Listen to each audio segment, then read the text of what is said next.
Hello my dear students, welcome to all of you again in my channel name Shubh chemistry. तो बच्चों, आज मैं आप लोगों के लिए एक डिफरेंट सेशन लाया हूं। हर वो बच्चा जो 12th साइंस से रिलेटेड है, यानी कि उसकी जर्नी, यानी कि आफ्टर 10th 11th 12th में अगर आपके साइंस है तो उसकी जो जर्नी स्टार्ट होती है गाइस, वो जर्नी जेई या नीट के लिए होती है। तो जेई और नीट के प्रिपेयर करने से पहले आपको मैं इस एग्जामिनेशन के बारे में बताना चाहूंगा कि what for this examination and how you can easily prepare and qualified. And after that I will teach you कि केमिस्ट्री में आप आपको बेहतर कैसे बना सकते हैं। तो दो डिफरेंट एग्जाम है जेई और नीट के लिए।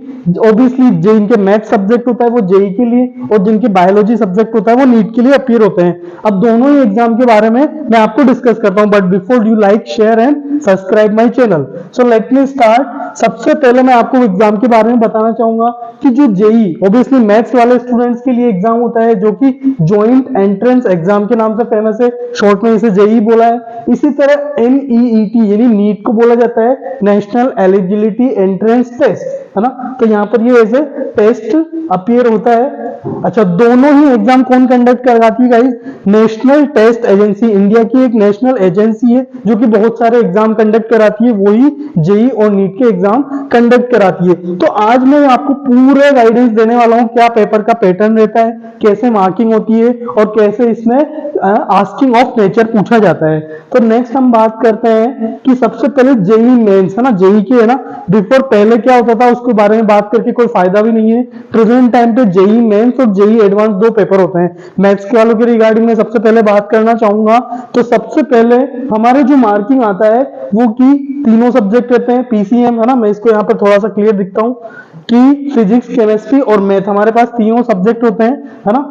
टाइप ऑफ क्वेश्चन जो आते हैं 20+5 का पैटर्न रहता है। 20 क्वेश्चन हमारे, है ना, 4 ऑप्शन वाले होते हैं जिसमें हमें 1 ऑप्शन करेक्ट करना होता है, और 5 जो क्वेश्चन आते हैं वो न्यूमेरिकल बेस्ड आते हैं जिन्हें हमें सोल्व करना होगा। ऑप्शन नहीं गिवन होते हैं, न्यूमेरिकल वे में हमें आंसर करना होता है। मार्किंग रहती है कि अगर आपका सही उत्तर है तो +4 और नहीं है तो -1। तो टोटल यहां से हमारे पास टोटल नंबर ऑफ क्वेश्चन कितने हो गए? 25 ईच सब्जेक्ट, तो 3 सब्जेक्ट के 75 और मार्किंग हो गई हमारी 300 की।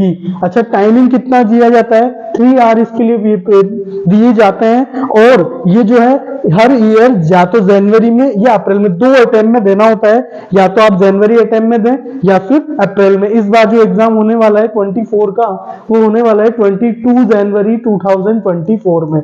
तो इस तरह हर साल डेट वेरी हो सकती है, लेकिन महीना यही रहेगा, तो जनवरी या फिर अप्रैल में सेकंड अटेम्प्ट। तो जेई मेंस क्लियर करना बहुत जरूरी है अगर आपको जेई एडवांस क्वालिफाइड करना है। तो यानी कि सबसे पहले जेई मेंस क्लियर होगा तभी आप जेई एडवांस दे पाएंगे। अगर आपका जेई मेंस क्लियर नहीं है तो आप एडवांस के लिए एलिजिबल नहीं है।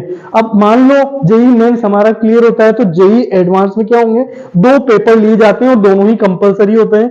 दोनों ही कंप्यूटर बेस्ड एग्जाम होगा, है ना। जेई का जो पेपर होता है मेंस का, वो ऑनलाइन या ऑफलाइन हो सकता है, लेकिन ये केवल ऑनलाइन होगा। अब ऑनलाइन में ये डाउट नहीं होना चाहिए कि घर बैठे दे सकते हैं, नहीं, आपको सेंटर पे जाना होगा, लेकिन कंप्यूटर बेस्ड एग्जाम होगा।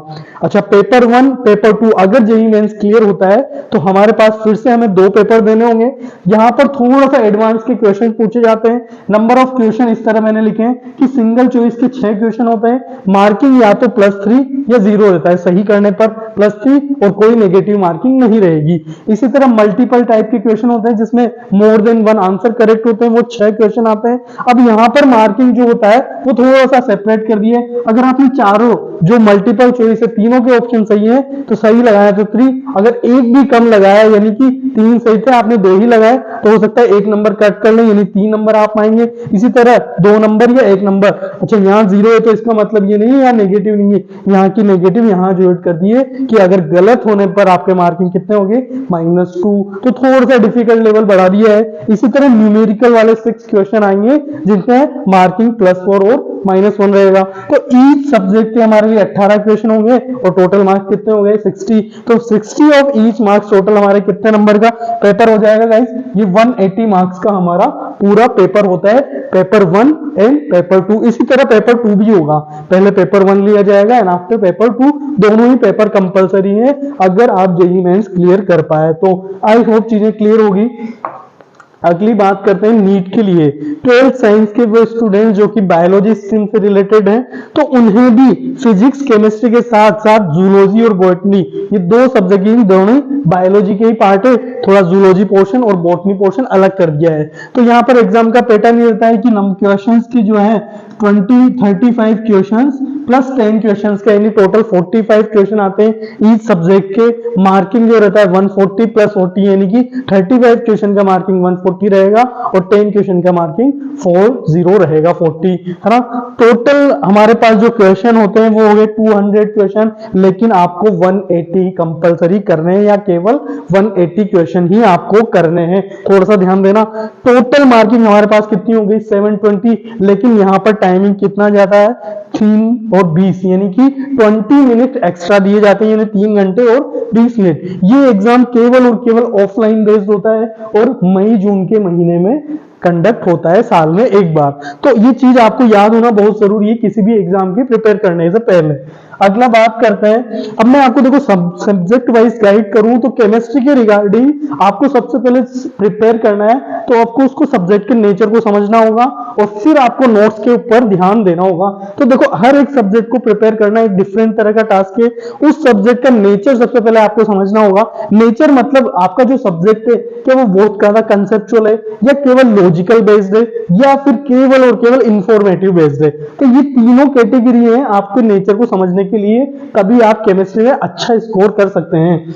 इसके अलावा नोट्स की बात करें तो हमें सबसे पहले क्या चाहिए, डिटेल नोट्स चाहिए और उन डिटेल नोट्स की समरी नोट्स बनानी बहुत जरूरी है। और उसके बाद क्या करना पड़ेगा गाइस, प्रैक्टिस करना पड़ेगा।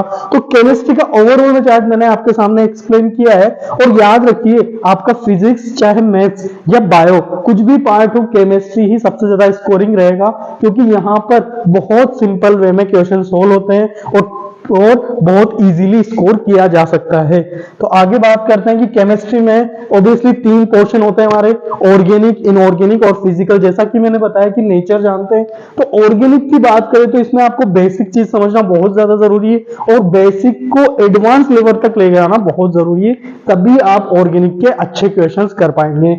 लेकिन इनऑर्गेनिक की बात करें तो पूरा सब्जेक्ट क्या है, एक्सेप्शनली भरा हुआ है या इंफॉर्मेटिव है। तो इंफॉर्मेटिव में आप ट्रिक्स बना लेंगे या निमोनिक्स बना लेंगे तो भी आपका काम इनऑर्गेनिक में चल जाएगा।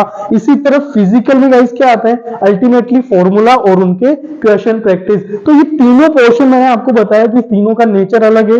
अगर आप इसी बिहाफ पे इनको प्रिपेयर करते हैं तो आपका काम बहुत कम टाइम में प्रिपेयर हो सकता है। यानी कि ऑर्गेनिक हमारा पूरा कंसेप्ट है जिसमें आपको बेसिक से लेकर एडवांस तक समझना पड़ेगा। ये केवल इंफॉर्मेटिव बेस्ड है ताकि हमारी इंफॉर्मेशन हम ट्रिक्स की हेल्प से याद रख सकते हैं।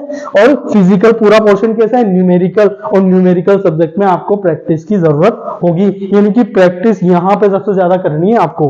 तो बात करें इसके अगले पोर्शन की, मैं आपको कुछ इंपॉर्टेंट चैप्टर्स बता देता हूं कि 11th 12th में जहां वो चैप्टर जिनसे हर साल क्वेश्चन पूछा जाता है वो मैंने आपके सामने प्रेजेंट किए कि फिजिकल केमिस्ट्री में चाहे 11th हो चाहे 12th हो, बहुत कम चैप्टर मैंने समराइज किए हैं। यानी कि गाइस हम इतने चैप्टर भी अच्छे से कर पाए तब भी हमारे केमिस्ट्री में अच्छे स्कोर किए जाएंगे।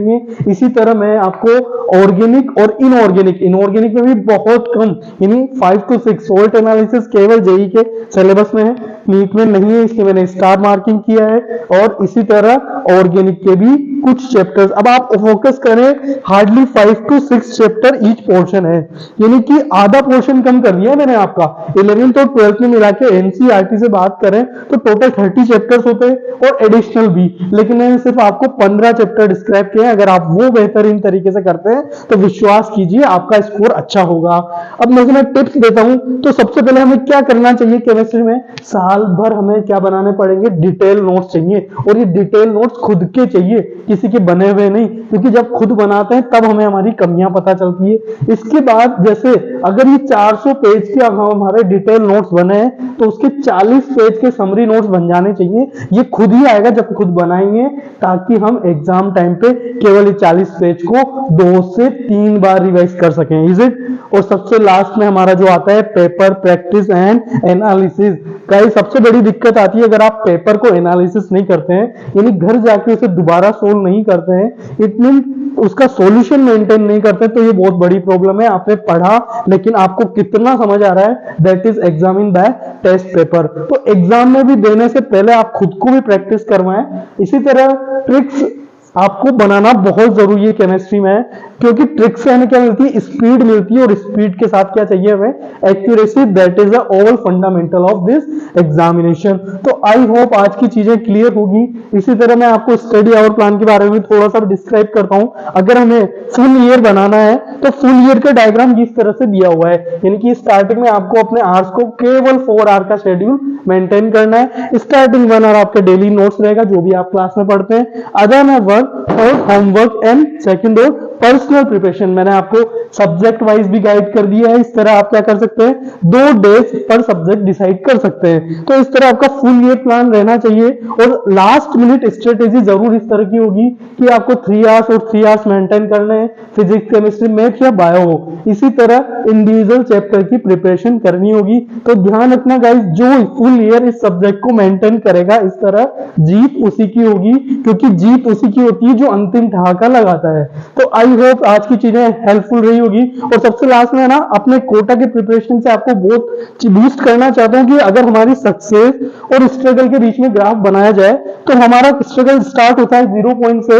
अगर हम गिरते पढ़ते समझते ए पॉइंट तक भी पहुंच जाते हैं तो हमारी क्विक प्रोग्रेस हो सकती है। यानी कि आपको कंटिन्यू रखना बहुत जरूरी है, चाहे धीरे ही चलते रहिए। इसके लिए मैंने कोट भी किया है कि हजारों उलझने हैं राहों में और कोशिश बेहिसाब, और इसी का नाम है जिंदगी, और चलते रहिए जनाब। So be continue, be prepared and be motivated. Thank you.